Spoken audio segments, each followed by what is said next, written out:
Liverpool FC is hard as hell. United, Tottenham, Arsenal. Watch my lips and I will spell. They don't just play, but they can rap as well. Except for us, because we're the Thursday night crew and nothing ever goes right for us. Good evening, good evening, good evening. It is American Scouts for TV Thursday night podcast coming at you with a blast of the Anfield wrap because we did quite well, I think, for the 24-hour podathon this past weekend, the first annual one. Great hats off, as many hats as you have in your house, especially Trevor there, off to Muchin, Gali, and Bickler for being ever present for an entire 24 hours. I'm pretty sure they're still asleep at this point in the week. There we go. As many hats as you can muster to take off to the lads. But it's still going on.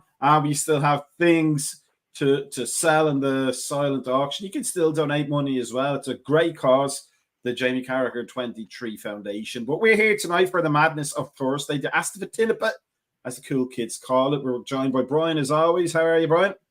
Doing great. Just finally recovered from the 17-hour pork that I cooked and the lack of 3 hours of sleep that I had going into the 24-hour podcast. But again, like you said, it was a great cause. And buy stuff. Silent auction. Buy stuff, guys. You know, and especially with the price for this stuff like that.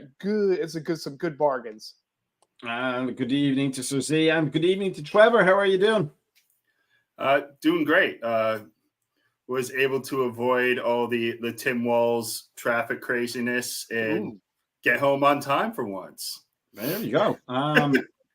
It's whoever would let politics get in the way of a good time. We certainly don't. But we have a good show for you tonight. We hope it will start with a talk about where on earth are the players that we have been promised with the brand new transfer committee type setup. It's a bit Enron right now to keep the politics team going. The smartest guys in the room, but clearly, apparently, the cheapest. We'll talk about who we think are the best, worst Liverpool players of all time. And we'd love to see some comments in there about who your favourite really bad players for Liverpool are. Not necessarily really bad, but ones that, didn't quite make the impact, didn't have the talent, but nevertheless added something to the team. And then we'll look ahead to the game against Ipswich on Saturday. And of course, if it's Liverpool, it's an early morning game, because why would we change that pattern after getting a new manager in? Just let's keep things going. So as he says, the incoming players are hiding with the Caicedo money. They probably are, and they'd probably spend it better. But let's start with that. Actually, let's not start with that. Let's start with this, because if you're one of the cool kids, we still have stuff that you can buy on the silent auction. It's also, well, there's not all signed, but there are signed things there going for a steal, and you should be bidding on them for posterity. Signed Liverpool jersey, signed pictures. It's good stuff, people. And if you are interested in owning something that Jamie Carragher's own fair hands have touched legally, then get yourself over to the web links. But let's start with the transfer stuff. We'll start with Brian. Even Celtic have signed Kasper Schmeichel and Adam Ida from Norwich going into the season. Everybody has signed players. I think us and maybe Plymouth Argyle perhaps are the only two teams that something lowly like that with no money that haven't spent anything substantial on any sort of first team player. We were promised, by implication, a revolution in how things were done, and that the new manager coming in would have all the support of the board and the front office, as they say in America. But it's same old, same old. Why are we waiting this long, 2 days before the very first game of the season, and no signings when we clearly need at least two in crucial positions to get the team up to speed? Even if there is a new manager in a new system, there are definitely deficiencies positionally that we could, if not sign first team players that are going to take over, then definitely players that can challenge for those spots. I mean, I think we baked this that the Zubimendi thing was going to be it was going to happen no matter what, and I think that I guess the transfer board thought the same exact thing, that this is a deal that they had a verbal agreement with there, that Hughes had his was all set to go, and it was nothing but a formality. and the rug pulled out. And he said no, which is, players, that happens to players. I mean, especially with where he's at. But again, like I said, if anybody pay on the 24-hour pod right there, I'm just really concerned right there that we're not complete yet, and I think that we may pay for that. I mean, I think the Ipswich might not be a problem right there, but I think we have some banana skins in those first couple of fixtures that may be issues. I still think that we need a number 6, but I understand where the Zuma Mini deal probably made a couple players a little bit more comfortable, because that would definitely mean that one or two of them are going to go out. I think definitely Bajicic probably feels a lot more comfortable, because I think that he has more of an opportunity to be on the bench. Because if not, I think if we brought Zuma Mini and he was going to go out on loan. I still think that we need a backup left back. I don't have faith in that position as much as other people do, even though Simicast did well. But again, it's just more of the same stuff like that. I mean, that we went through, and again, you thought that the Billy Beans type of theories that you have with this group, that they would be able to wheel a deal. We have 40 million pounds right there of outgoing already, but we have nothing coming inbound. So okay, I can understand the frustration by everybody here, and I'm pretty frustrated myself. But again, the fear is, how are we going to handle that with a bunch of kids? Because we still have a ton of kids. Even though we sold kids, we still have a ton of kids in that midfield. And what's going to happen with there if we lose Macka? What's going to happen if we lose Jones right there? I mean, we don't have the adequate players to go with there. Not you, Macka. We don't have the adequate replacements for some of these players, and I think that may hurt us in the long run. Trevor, if the transfer committee type people were putting all their eggs in the Zubiramendi basket, that's quite naive, isn't it? I mean, they should be able to do at least 3 transfers, if not 5, all at the same time. And thinking that this one verbal agreement one would be enough to satisfy everybody seems a bit naive and seems a bit Enron. We know better than everybody else. We're just not going to do things the traditional way. Meanwhile, all of our competitors are strengthening in ways that we're not. And as Brian says, we're going to have to probably use some of the kids for the first 6 games maybe. Bajatic, I really want things to work out for the kid, but he's coming back from a horrendous injury. So we really do need a proper number 6 that is somewhere in between his age and Endo's age, but probably is the starting number 6. If they only had plan A and no plan B, C, or D for any position, we really may as well just have Brendan Rodgers do the transfers from Scotland. What do you think? Yeah, I've said it a couple of times. I think it's just we need a statement of intent from this, and I'll say front office. I'll let my Yank flag fly, brother. It's something that there's just we all know as fans what the team needs, and sometimes there's not things that fall into place in terms of there's negotiation breakdowns, there's things with the player where you come to terms, or with the team. With Zubamendi, it seemed there was 9 out of the 10 boxes ticked, and then just at the 11th hour, it just got Randy Jackson. That's a no for me, dog. And then just everybody was going, what happened? There was like a release clause. It seemed that the fee was in place. There was talks with the player. It seemed Sociedad seemed kind of dealing with the fact that they were going to lose him, and then we're looking towards replacing him, and then everything just went up in smoke. And those things can happen, but not having a plan B, not immediately having a pivot to go and be like, okay, we lost out on this guy, and yes, the optics of it is going to be the next guy that we go after is going to be like, well, you were the second option, whatever. But in this game, sometimes that second option kind of works out a lot. And you want to just sit there and act as if there's no hope from it at this point because we lost this guy and I'm just going to sit there and hang my head and think about everything that went wrong with that one when you can just kind of get back up on that horse and go get the next guy or move to another position. Say like Zubamendi falls apart. Like Brian said, there needs to be strengthening on the defensive line.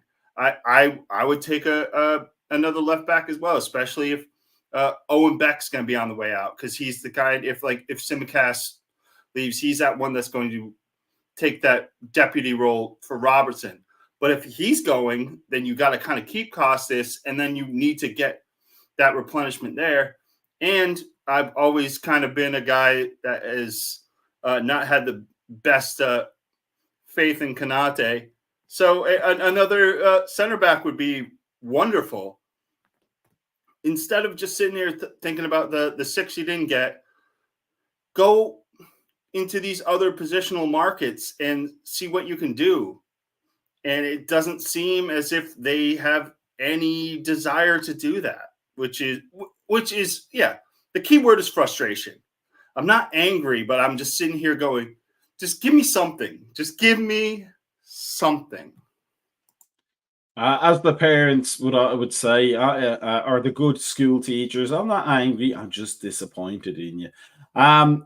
Brian, this to me has shades of Brendan Rodgers' reign all over again with the transfer committee because we were in for Salah at one point and that fell apart. And then I believe there was a story of one player where we went in and we were the only bidders. That may have been Salah again, but just in case I got it wrong.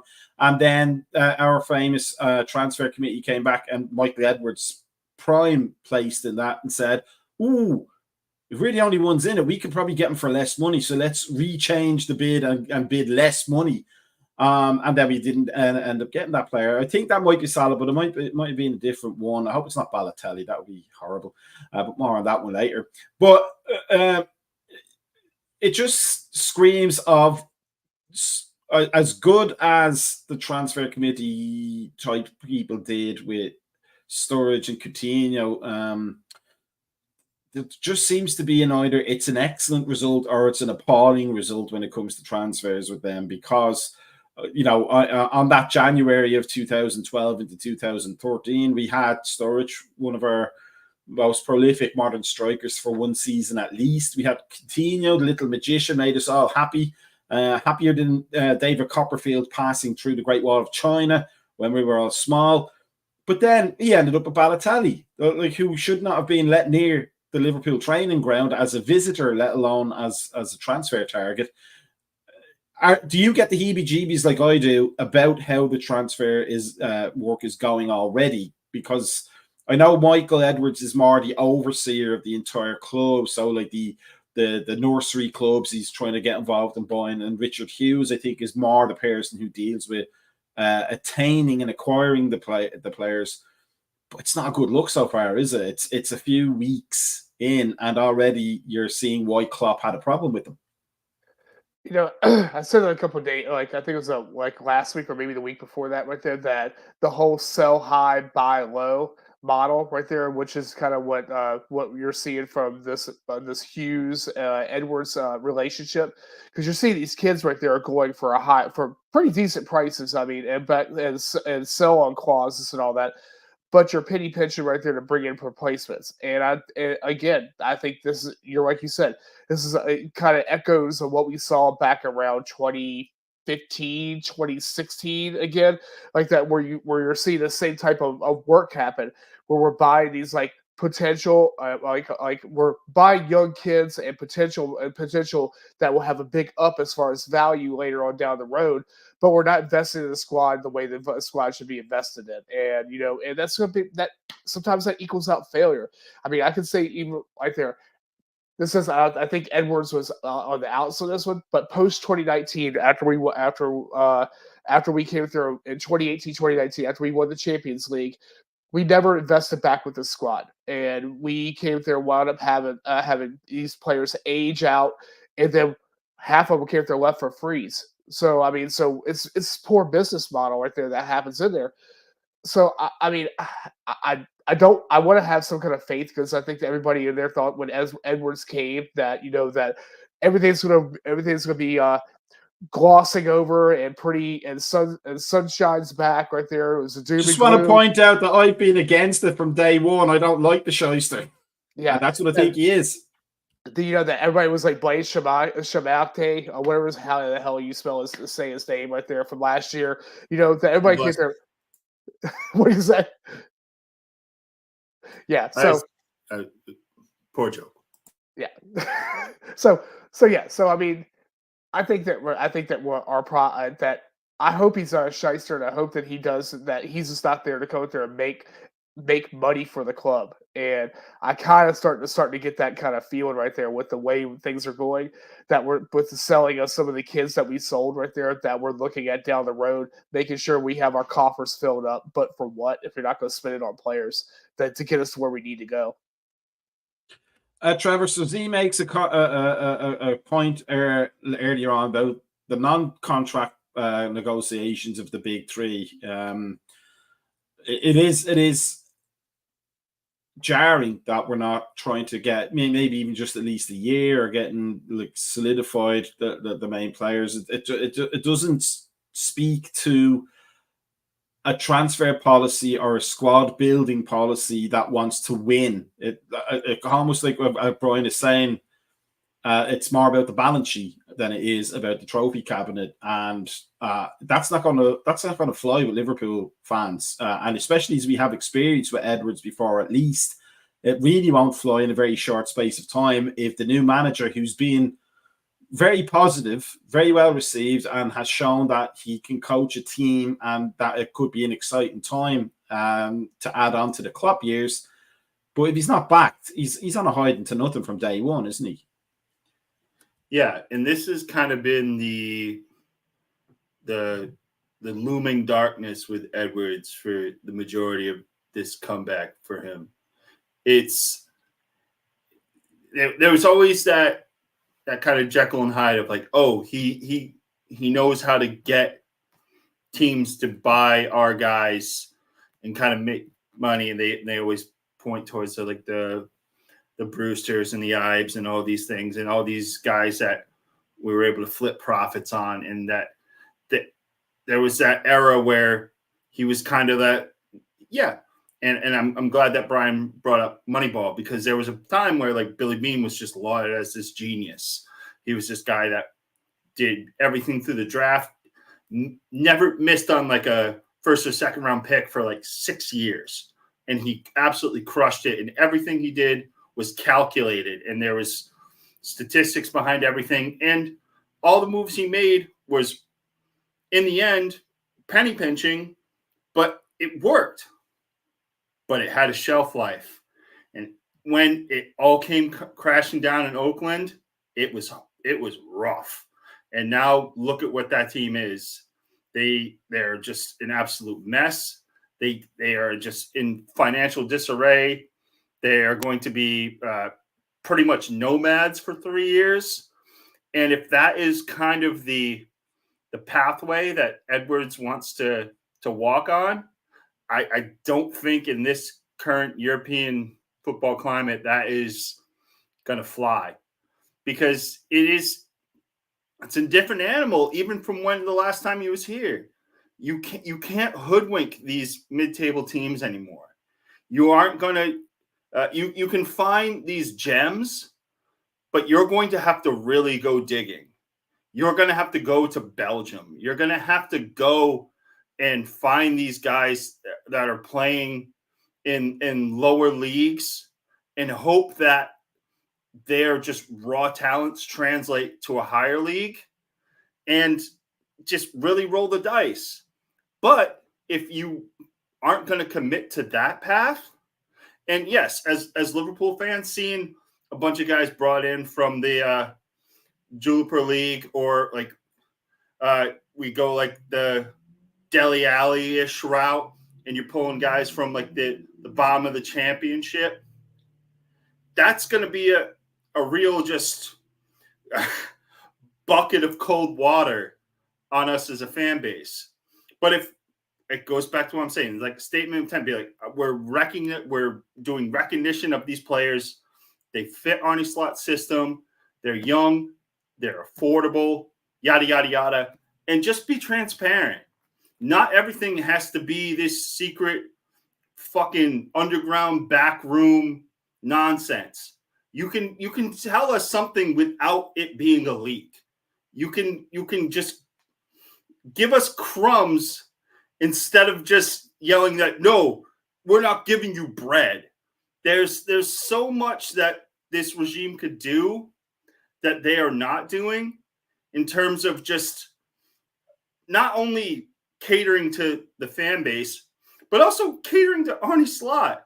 Because when every time you hear this guy talk, he's like, yeah, I've kind of made it clear what I want, what I'm looking for. These are the types of players that I am. And you get that from him, that he's given them his shopping list, so to speak. And then they're going into the store and going, that's too expensive. Oh God, inflation. All these prices are horrible. I'm just going to come home and you're going to have nothing and you're going to starve. That can't work. And if this is Arnie Slot's introduction to the team, I just feel bad for the guy. Brian, it seems a little bit like Chelsea, City, obviously City, but even United and Arsenal, Spurs. I mean, that might be one of those things where they feel clever and justified and proud of themselves, or at least Edwards, because Solanke's gone for so much money. But if you're a food program fan like I am sometimes, and you watch things like Top Chef, you know, the other clubs are getting proper Kobe beef, filet mignon, and the best cuts of meat, and then we're getting the episode where they're like giving peanut butter, a cup of rice, 4 heads of broccoli, and a tub of ice cream, and told, make something out of that. And expecting Arnie Slot to be some sort of genius chef, which, you know, would be great if he is. But the statistic probability of that happening, he's an excellent coach, but he's not a miracle worker. He never had that reputation before. Are they selling Arnie Slot short by almost making them the most important part of the equation? And as I say that, it just makes me think that that's what happened when they left during Klopp's reign, that Klopp essentially put his foot down and said, nope, it's me. It's my vision, not theirs, and we have to work something out here so that what I want gets done and that what they want gets done. And now they have a manager who's the head coach, who doesn't really get much of a say in anything, and now they can have almost free reign to put all of their crappy little theories. And I just want to go, the reason why I say that is the Oakland Athletics, as far as I know, they never actually won anything, did they? They essentially did the equivalent of a Wolves or something. Thing. Yeah, so, I mean, like, it's almost, again, coming back to it, it's almost the Enron thing, is they think they're the smartest guys in the room, but the smartest guy in the room, who's a, you know, fellow baldy like me and you, if he doesn't get the tools, he's going to be Arnie over and out pretty much, isn't he? Oh, absolutely. The other top 6 are an Iron Chef. We're playing Chopped right now. So I mean, that's pretty much where we're at the moment right there. We're getting a grab bag of basket of like fish heads and other miscellaneous shit right there, while they're getting like the nice ahi tuna and, you know, and the good stuff. And so Ahi tuna, he played in the Belgian league, didn't he? Yeah, left back. but you know, left wing back. He had versatility. Yeah. but you know, the thing is, and these clubs are making strategic moves, and we have with players. Chelsea signing Neto was a brilliant move. I mean, it's gonna help them out right there. I mean, in the long run. So I mean, these things are smart. City selling Alvarez right there, you know, and supposedly now in the move for Rodrigo, which is what I heard like earlier today, right there. So strategic moves. I mean, with the moving Calvin Phillips, the fraud. I mean, strategic moves. I mean, so we're not doing anything. We're selling kids. That's all we do. We sell kids. I mean, we sold Bobby Clark. We're selling their contracts, Brian. Right? We're not going to get a knock on the door from the FBI or anything like that. I mean, yeah, well, yeah. So when you go there and look at here, okay, so we have 3 players right there with black and white pictures from the academy right now. That one's already gone, and the other 2 probably aren't very far. I mean, aren't far behind them. Yeah, I mean, I know how the academy goes right there, and I'll echo, with my conversations with Gally about what the role of the academy is right there to make money and stuff like that. But if you're not replenishing this right there, if you're making money in the coffers, but you're not going back out to go there to supply Arnie Slot with something that he can work with, you're like you said, you're selling him short. I mean, and you know what? Eventually, it's going to be you're going to either one point the finger at him that you're not successful and we're moving you on because you couldn't do what we need you to do with this squad. The squad should be already fully prepared to go through to do everything. Or he's going to say, you know what? I'm good. I could go back to the Dutch league right there. I'm a hero in Feyenoord. I could go there and do what I go over there and be just plenty of fine. And you know what? You guys at FSG, you guys can fuck off. I mean, again, eventually you're going to come to this situation where it's going to tear this whole thing by the threads right there about what we have to go forward. You have 3 players right now that have less than a year on their contracts that we have done shit about right now. You have, I mean, one of them right there is supposedly the Scouser of the future captain right there. We haven't done shit with this contract. We have one who's probably the only starting left center back that we have at his side right now. Okay, haven't done shit for him. And you have another guy right there who's every season right there who has had double-digit assists and goals. Every season he's been there for the past what, 6 now, I think it is. I can't remember exact numbers. We haven't done shit for this right there, but yet we're still just okay. Hey, you like our academy kid? Here, you can have him for £10 million and a 17% sign-on clause, and we get to go there a first option loan. It's ludicrous right now. I mean, we're going about this whole thing wrong again. And again, I don't blame Klopp. I really don't blame Klopp right there. And again, like I say, I'm staying positive, but it's hard to stay positive right there when you see what Klopp was talking about, where you're saying, hey, these guys don't know what the fuck they're talking about. They're not the man. They're not manager material. One played football. The other one, I don't know what the fuck Edwards did right there. Played venture capital, kingdom, play Monopoly or whatever he did. I don't know what he. But again, you're not supplying the manager what he needs, and he put a shopping list out there. Hey, I need this player. This player is ideal for what I play with. If you can't get him, okay, I have option 2. And if you can't get him, okay, then I guess I'm stuck and I have to fucking wait till January. And I think that's what we are almost at right now. I would be seriously surprised if we sign anybody before the end of this window. It'd be shocking right now. I keep on seeing the going news now. I see nothing but rumors and rumors and rumors and rumors and rumors. I don't even hear it anymore. I just, let's just go play with what we get. I back the players. I back the manager, but I don't back this nonsense that we have right now.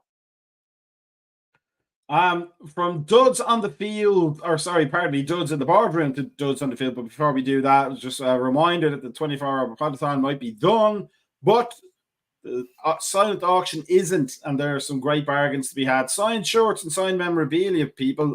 Touched by the hand of the man in your screen right there, Mr. Jamie Carragher, and all for a great cause.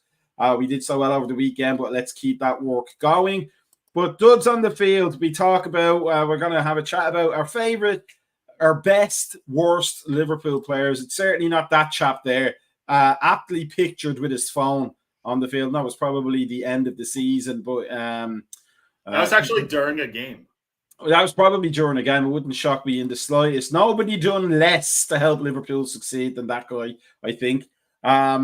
But I will start with my 3 that I'm going to pick. We don't have to pick 3. I just picked 3. The first one is just a personal choice of Robbie Keane, who is from the town one of the towns I grew up in, and then played for the club that I started coaching with when I was coaching back home in Ireland, Crumlin United. But he promised so much. He was a talented striker. There's no doubt about that. He was, nobody goes from Wolves to Inter Milan without having something about them. But he just wasn't It was just as you may as well just put me up front at times than Robbie Keane. But we were his boyhood club, along with Spurs, Wolves, Inter Milan, LA Galaxy, Tel Aviv, Maccabi Tel Aviv, or Maccabi Tel Aviv, whatever you say. But essentially, a guy who was, he was enthusiastic. He was great for Ireland, Ireland's all-time top scorer, but for some reason couldn't translate it to Liverpool.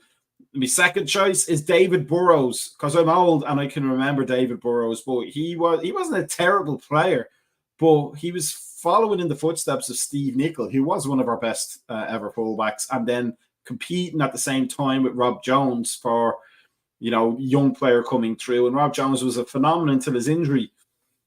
But he was basically, he looked like the love child of Steve Nicol and the crossbar, essentially.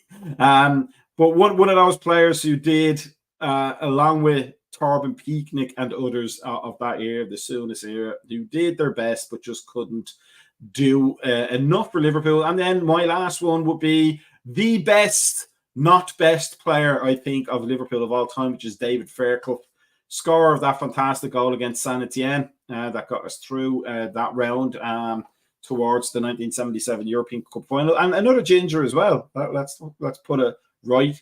But a great ambassador for Liverpool ever since, the original super sub, as they say. And it's hard to say whether he was a bad player or not because he was in such a fantastic team. But when you watch him play, he was awkward and bandy, as we would say. But he did score that fantastic goal, and we love him forever for it. So we'll start with Trevor. Trevor, name your players that are the best, worst that have played for Liverpool.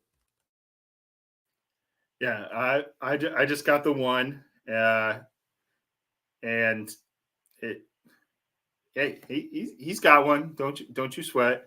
And yes, I don't definitely think the worst signing. Nobody will attach the word best to him in unless it's like best criminal or best like spitter, best assaulter. I don't know, but yeah, mine is Charlie Adam, a guy who was kind of a cult hero for Blackpool, getting them up through the ranks to the Premier League. Came over to Liverpool, the lighter of the pools. Was always hurt, kind of never really got his footing, but it was always a kind of a lad that brought a lot of just jovialness during a kind of dark time for the teams, and then went on to Stoke and scored one of the greatest goals in Premier League history against Chelsea, and then just disappeared into the ether. So yeah, Charlie Adam, a guy that nowadays probably would have, at the time, was looked at as a super overspend, but now I've been like, yeah, he threw a couple shekels at him. It was fun for a year and a half, and then moved him on.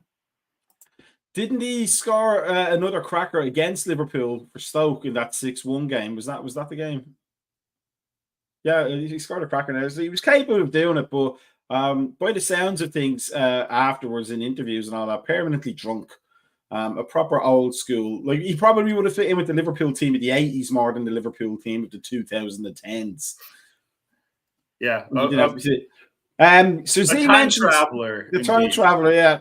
So Z mentions Nigel Clough there, and I wouldn't consider him one of the bad players, but the poor guy was unfortunate to be in one of the most dysfunctional Liverpool teams because he was a great player. But if you're in the team managed by Graham Souness, you're probably not going to do very much, especially when your competition was Paul Stewart and Mark Walters and Michael Thomas.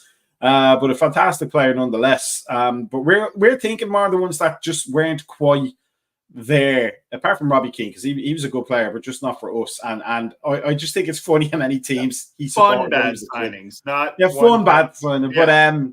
But Brian, let us know your choices. Who do you think were players that probably shouldn't have seen the light of day at Liverpool, but through sheer heart, grit, and determination, or some good goals, maybe, or even one good goal, etched their way into our hearts. And it's not Christian Poulsen. First one, Joe Cole.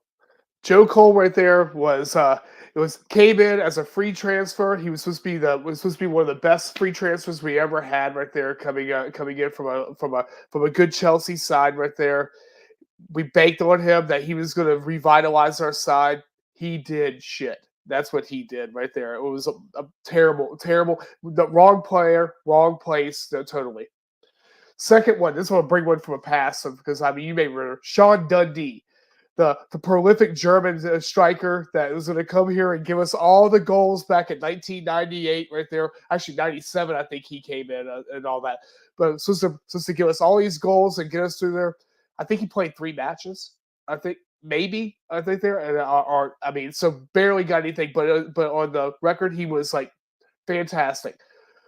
I said earlier right there, Dacina right there, because it was supposed to be this Italian player that was that was a high caliber player. He was going to go through again a good strong midfielder. That was going to go through and drive us into some good scoring positions. He came there, basically got a couple crackers, and that was it. And by honorable mention on here, I'll probably have to go with probably the next Zinedine Zidane, Bruno Chiru. Didn't he not score that one great goal against Chelsea as well? That's it. Yeah, that's it. But he was the next Zinedine Zidane that was supposed to come to us right there. I mean, that's what he talked about him right there. I remember all the scouting reports. Man, this guy, he's gonna be so incredible. He's the new Zinedine Zidane incarnate and all that. Bad signing. I think people probably, there was a misunderstanding, and they said he was the new Zizou, and that's what they hear. But what was actually was Zsa Gabor. And we just all misheard it. Good evening to Lee Wizkid as well. So Z mentions Istvan Cosmo. I remember that guy. The new John Barnes. But bearing in mind, John Barnes was overweight and had 2 Achilles injuries. So it could have been true on one level, so Z, but not just not on the level we wanted. I mean, there's some good fun memories. That Sean Dundee was one, because he had the least German name of any of the German names. It also reminds me of Karl-Heinz Riedle, who really should have been a fantastic player for us, but just never made it. But he was a great player. But really, we've had a few. I'm sure all clubs have theirs. But our worry is that we end up with more with the current transfer board. But let's move away from that now and onto the good stuff. It is the Premier League. It is the return. I believe tomorrow was Manchester United and Fulham, if my memory is functioning after last week's shenanigans. With Ipswich Town against Liverpool for us, 7:30 Eastern Time in the AM, 6:30 Central for Timuchin, and God knows what day of the week last week for Cozzy and Sir Z. Pre-season went well, Trevor. It went really well.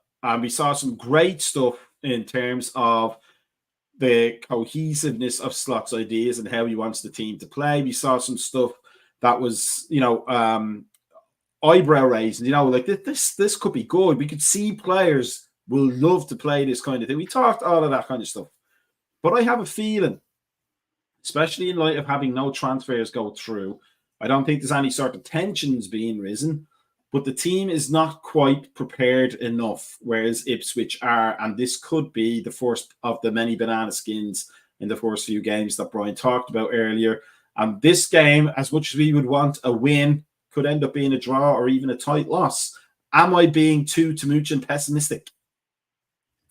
No, and I think anybody that comes into this game with any sort of trepidation about any factors is well within their rights, because this is something where I think a lot of us, and Kazi said it when we were all doing our predictions for the year. Imagine if the result against Sevilla was like a 3-0 loss, or we got absolutely pumped like 5-0 and had like 2 people get injured.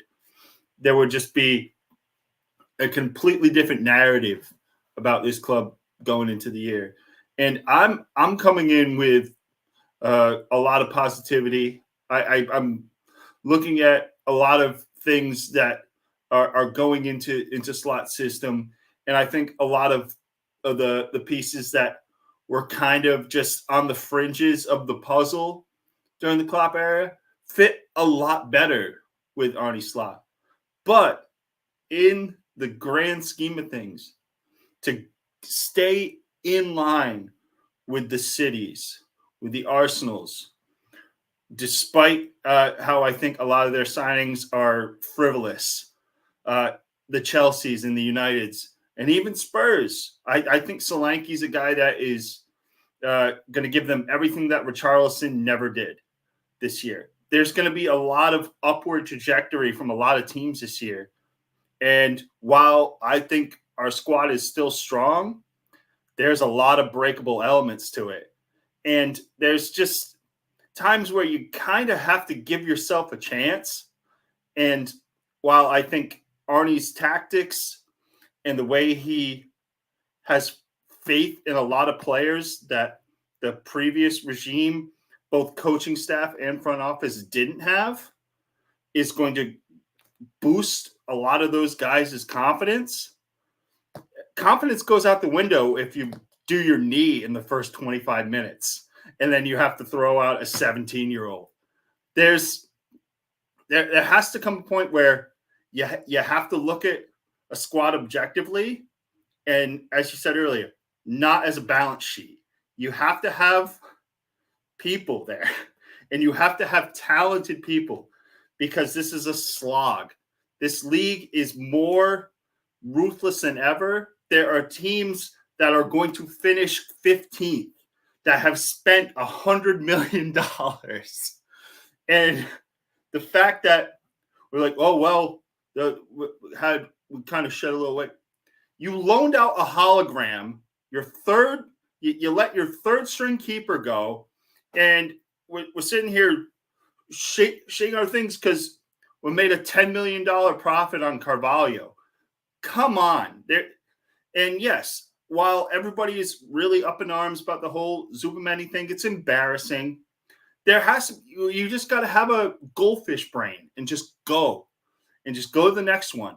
But until we get to that next one, we're gonna just, as fans, stew on that.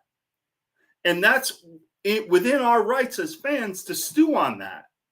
But as the people in charge and the people making decisions and the people that are in the process of making this billion-dollar car run, you have to just move forward, and you have to do things to give yourself the best chance to win on all fronts. And as it stands, well, I'm not super scared of Ipswich. If it ends up being like a 1-1 game, yeah. Am I going to be upset? Yes. Am I going to be surprised? No. But there has to be things that come out of that. It can't just be like, oh, shucks. There has to be a response. And as much as I don't want to panic, I'm nearing that edge where they're giving me no choice. Brian, there's a phrase in Ireland in Gaelic, two smart Latin a hibra, which means basically a good start is half the work. We saw, if I remember correctly, when Brendan Rodgers took over, the first 6 games, I believe, were 3 losses and 3 draws and no wins. I don't think he won a game until a little bit into the league season. And from that point on, as much as Brendan Rodgers, and he was probably correct in terms of philosophy in saying, look, the players are trying to learn a new way of playing than they did under Kenny, so they need a bit of patience. If you're a new manager, you want that first win in the league as quickly as possible. I don't think Arne Slot's going to have an uphill battle with the fans if we lose the game. But certainly for his plans, if we're already behind the 8 ball going into week 3, a little bit of pressure is going to build, especially if we get to the end of the transfer window and there are no signings. He's going to suffer. would unintentionally, from his point, and as much support as we'll give him as fans, if we're like Chelsea, where with Potter, somewhere in the mid-table come Christmas, he's gonna be dealing with a negative reaction from some corners, isn't he? Again, it's like I said earlier, right there. It's just a way to scapegoat somebody else, right there, to blame to like pave over the cracks, right there. That hey, it's the manager's fault. I mean, I think. Do I think this? I mean, to answer Lee right there, yeah, I think we have a good squad. I mean, and I do have concerns right there with the system because of the way because of the changes right there with how the ball is played. I think overall, my problem is depth. Even like Trevor said right there, it's depth right there of what's going to happen right there if say for instance Macka goes there and blows a knee right there in the first match. Salah blows a knee in that first match. I mean, what's going to happen then? We don't have any adequate replacements right there to fill in for those slots. Only thing we're going to do right there is bring in kids, and this league isn't for kids. I mean, with the first couple of matches right there. Again, we have banana skins in those first couple of matches. You bring kids out there, it's not going to go well. We don't have that. I mean, yeah, everybody's raving about Trey Dione. He looks like he's 10 years old. I'm sorry, I mean, again, right there, this is playing kids against men and on the pitch. I mean, if you're going to go to him, someone's going to put him in the ground, and you're going to hurt another player right there. So I think yes, if we go there and if we have a string of losses, I think the pressure is going to be on Slot like right off the bat, and I think this is going to be on him. And they're going to say, "Well, you're not Klopp, you're not this. You took a great Klopp side, and you're having problems with, and you can't mold this side right there. You came from the Dutch league. The Dutch league isn't known for great managers. Look at Ten Hag right there with how he's playing. It's just going to go home. It's just going to keep on escalating and all that. And I understand it. I understand where the escalation should go, but I think the fingers again going to get pointed back to the wrong person right there. I think that as a manager, you come into a side, you go there, put your plans down on what you want to do. You give give that to the players what their roles are, and they're as professionals, they should be able to handle those roles. But if you don't give him the tools right there to implement that properly, where he says that Endo isn't his type of player as a number 6, but you're stuck in with Endo because we decided to say, Super Mini's our guy. Guess he's going to sign for us. He's going to sign for us. And then all of a sudden he's done. He's like, oh, well, I guess we don't have our guy. Good job, Endo. You're the greatest guy in the world. I mean, so that's where we're at now. And it's like, and I think that's the wrong way to go. I mean, if give Slot the players that he needs to go out there to succeed with his style of play. And that's it. I mean, again, I'm not going to blame Slot if he suffers a loss or two. I'm not going to do it. I think this is a work in progress. But the problem is that the patience in this league, there is no such thing as a work in progress right there. You get moved out quick. And if he goes and gets about 4 or 5 losses in the first half right there, by December right there, he may be on that list of the first managers to roll out.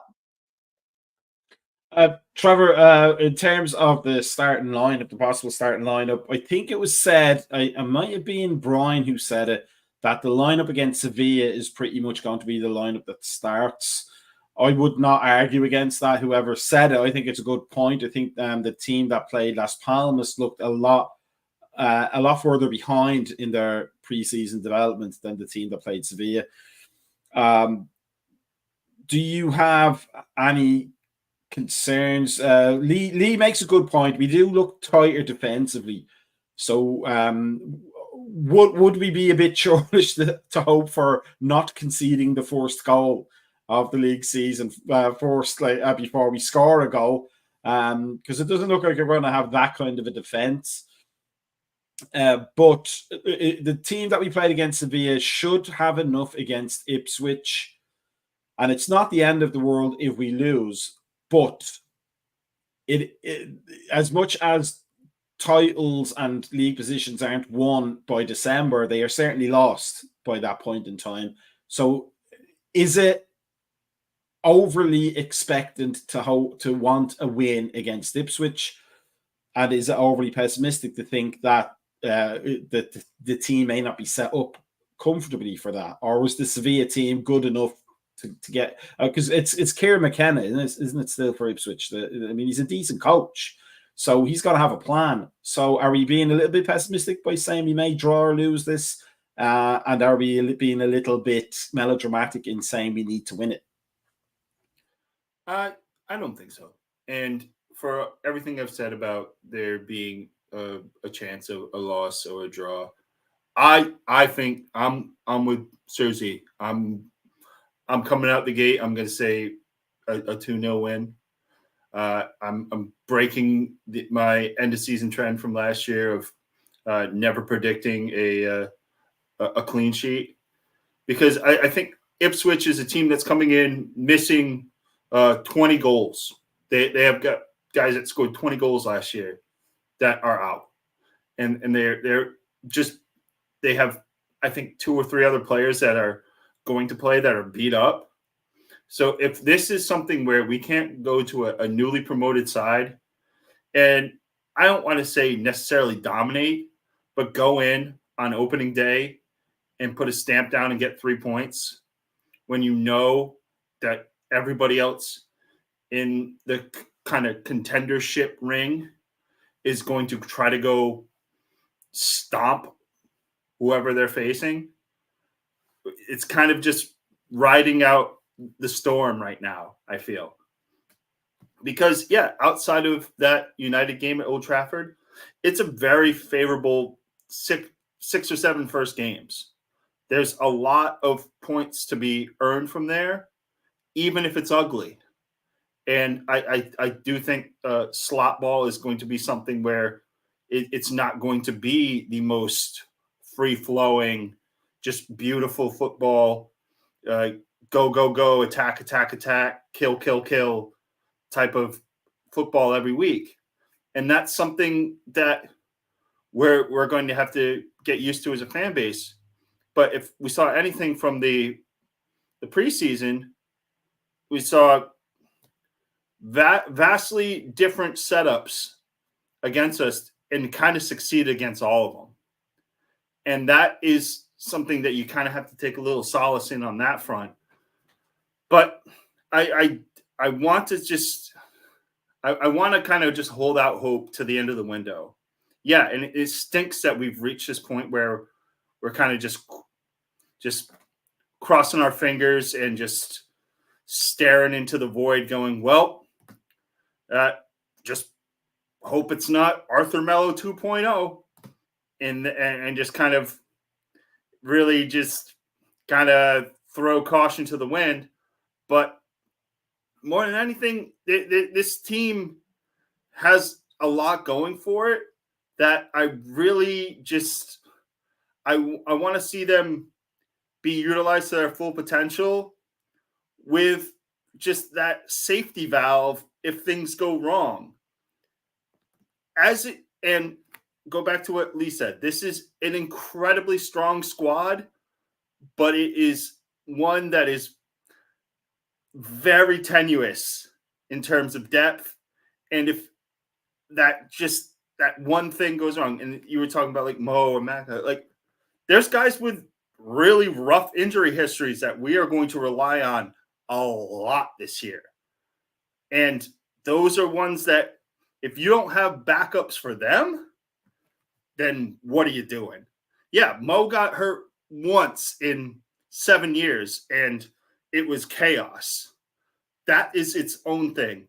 But not having Kanate insurance when the guy gets hit by a stiff breeze and he's out for 2 months, yeah, maybe that's a bit of dereliction of duty at that point. Just before I go to Brian and we start predictions before we end, I would just like to say I think we'd be happy if we got Arthur Milo 1.0, let alone 2.0. I don't think we even got Arthur Milo 0.5 for the time he was here. Hey, those 12 minutes that he played, nobody will ever forget.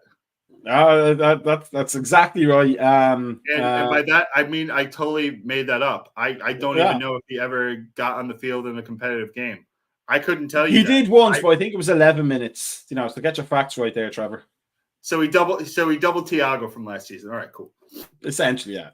So Brian, and then we got to Trevor before we wrap up. 3 questions. Number 1, what is your score prediction?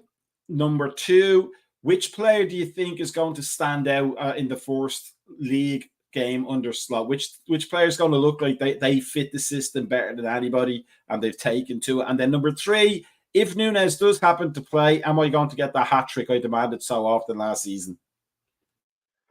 Okay, first, my prediction. I think we're gonna win 3-1.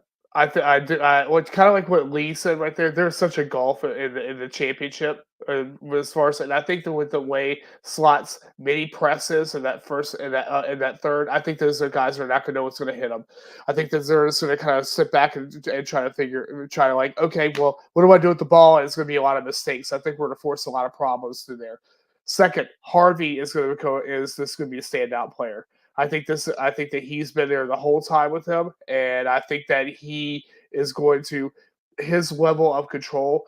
I mean, Luis Diaz looked great against this past weekend in the match he played right there. So yeah, I give you that, but I think that Harvey is going to take this like fish to water. I mean, with how the possession base football is, as it's not this whole like heavy metal football, and I think that's going to favor those type of players better. And what was the last question again? Sorry. Is Nunes going to give me my hat trick that I demanded? That would be okay. So I might as well stay on mute on that one right there. Yeah, you might as well stay on mute on that one right there. I think I'd say a good solid no. Yeah. So, but you're gonna have to wait. You're gonna have to wait a couple more a week or two more, because I don't see it happening. Trevor, first 2 questions are the same to you. What's your score prediction? Have you changed it in the ensuing minutes? And then, who's going to be the player that looks most comfortable in the Slot system? And then, question 3. Will we see Trent Alexander in midfield at any point during the game? All right, so Tamusha's head just exploded, right? I could hear it from here. I'm gonna stick with the 2-0. I'm not gonna budge from that. I think that I agree with Brian that Harvey is the guy that's probably going to get the most shine out of it. But I think a close second is going to be Szoboszlai. I think he, and rightfully so, got a lot of shit at the end of last year because he was asked to do a lot of things that either he just out of hubris just didn't want to do, or kind of had too much, like, I don't want to say like responsibility, but was asked to do stuff that didn't suit his skill set. Whereas now he gets to be a bit more nebulous and kind of just get into spots where he can thrive, where he doesn't need to, he'll have those players behind him now that their goal is to get the ball from the back line and the keeper and find those outlets in small spaces and not have that be him every time. Whereas he will still kind of have that on his plate a bit, but that won't be something that he's asked to do every time. And then he has to just kind of hoof it upfield because he gets flustered under pressure. Getting him into those more advantageous spaces, I think, will see the best of a player that can do a lot with the ball, both in providing and scoring. And the third question, I just so we can kind of like keep our reputation as the disruptors of the channel in play. Yeah, I'll you know what? Give him half an hour in the double pivot. Completely change the formation. Just do whatever. Put him back there with Gravenberg, so John can get his double comeuppance. Get Gravenberg and Trent in the defensive midfield at the same time. Just I know it's gonna be like super early in the morning, but just have him running around his neighborhood, just going full Howard Dean. Yeah! It will be worth it for everybody. It's gonna be beautiful.